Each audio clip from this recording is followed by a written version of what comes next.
Another week of Premier League fixtures and another L for Villa. Right, so Villa have just got smacked up 4-1 by West Ham. When is it going to end? Smacked up by Wolves in that late comeback, smacked up by Arsenal, and now been smacked up by West Ham in a dreadful performance, really. From start to finish, yes, there was improvements here and there, but it was dreadful from the first minute. First goal from Johnson, it's a good strike. He hasn't really scored many goals, but it's too easy. On the left from McTighe, just cuts in, shoots, goal. It was all over the place. Leon Bailey didn't really have a good game either. Dean Smith, I mean, his managerial position will come under threat because I know he's done so much for the club, but the recent performances, if we don't get something from Southampton, Brighton and Palace, who all play good football, their style of football at the moment is not as good as theirs. Brighton, Palace and Southampton, yes, they had a dodgy start, but they have improved. They have a style of football and their managers have that way that they play where they can squeeze you. We don't know whether to go use the 5 at the back or go with the 4 at the back. It's not really working. Leon Bailey is the only one who looks like energetic and providing the pitch. Obviously, Don McGinn has that workhorse mentality, but doesn't have like the flair and the quality. Watkins, yeah, he can score goals, and he scored today. Good bit of play. They're probably the only bit of play where Emi Buendia does well to get past his man. Good reverse pass by John McGinn, a brilliant pass, and Watkins does hit it in. Obviously, it does hit off Fabianski, so he could have saved it, but it was good.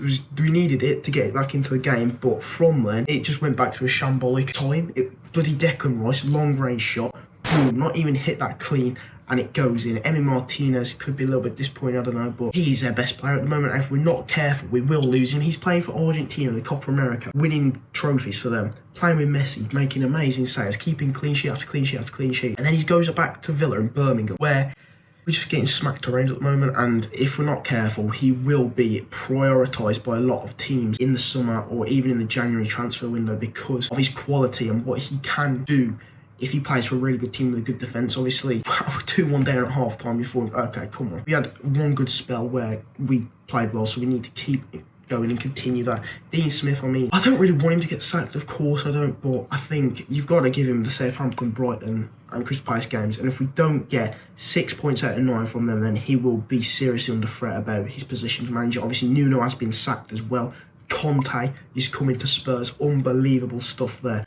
That is going to be a madness, so there's going to be a lot of sacking of managers. And I think 15th for us. I know Leeds are doing bad as well, but they've lost Bamford. Obviously, we've started to get a full team, but we still look shambolic at the back. Ashley Young coming on for Ramsey, just weren't good. It went downhill when Konsa got sent off. I mean, oh, it was a travesty. It was 2-1 and it was all right. It was pressing a bit, but Konsa goes and gets sent off for a foul on Jared Bowen.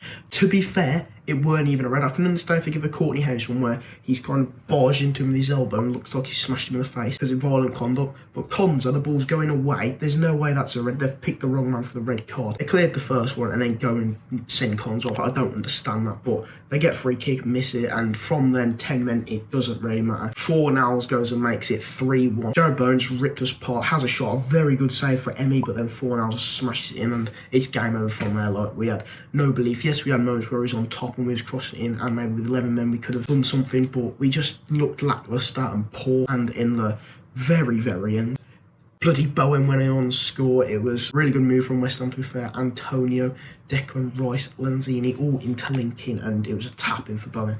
But we looked shambolic, and the whole 10 was singing loud and proud till the very final whistle. Obviously, a lot of the stadium did empty out, but we were dreadful.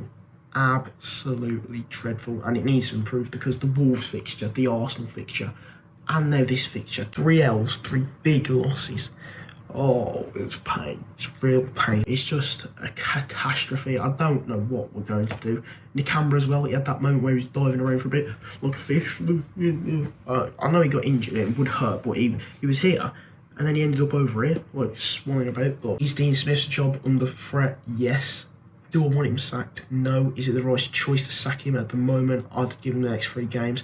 See how it does. See what formations he picks and who he plays now that we're going to have Konsa for a bit. Fair play West Ham, they're on an incredible run, amazing in the Europa League. I don't know how they're doing it with such lack of squad depth. They're doing sick in the Europa League, sick in the Premier League. They're top 4, above Man United, above Spurs, fighting for that Champions League spot and doing really well in the Europa League. You see Leicester struggling in the Premier League and the Europa League at the moment because of the amount of games, so West Ham have coped really well with the additional fixtures, but yeah. and they're beating City on the Carabao Cup. They're going in all positions, all four fronts, bang, bang, bang. West Ham, the mighty Hammers, are massive at the moment, and they're winning every single game. A few of the fans booing as well at the end, which, I mean, was it deserved? Yeah, you've had the Man United fans booing, the Spurs fans booing, and now Villa fans booing. It was dreadful, like one of the worst performances I've seen. We've been dog crap against Arsenal, and now the form's continued against fucking West Ham. It was a catastrophe in the Wolves game, and that bit of bad play in that 10 minutes has continued in the Arsenal game and in the West Ham game.